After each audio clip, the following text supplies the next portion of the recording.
آج ہم ایک ایسے وقت میں جی رہے ہیں جہاں تجربہ کم اور غرور زیادہ ہے، جہاں بزرگوں کی باتوں کو پرانے وقتوں کی باتیں کہہ کر نظر انداز کر دیا جاتا ہے، لیکن ہم بھول جاتے ہیں کہ انہی بزرگوں کے سائے میں ہماری پہچان ہے۔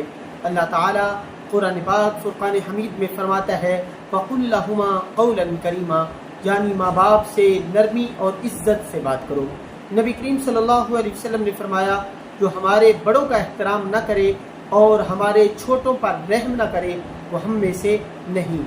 بزرگوں کا احترام صرف اخلاق نہیں، یہ ایمان کا تقاضا ہے۔ ان کے قدموں میں دعائیں ہیں، ان کے ہاتھوں میں تجربہ ہے اور ان کے دلوں میں محبت ہے۔ اگر آج تم نے ان کا ادب کیا تو کل تمہارے بچے تمہارے ساتھ بھی ویسا ہی سلوک کریں گے، یعنی تمہارا ادب و احترام کریں گے۔ یاد رکھو وقت بدلتا ہے لیکن سلوک کی فصل وہی کاٹنی پڑتی ہے جو ہم نے بوئی ہو۔ آئیے آج سے عہد کریں ہم اپنے بزرگوں کا ادب کریں گے، ان کی بات غور سے سنیں گے اور ان کے لیے آسانیاں پیدا کریں گے، کیونکہ یہی ہمیں اللہ اور اس کے رسول صلی اللہ علیہ وسلم کے قریب لے جائیں گے۔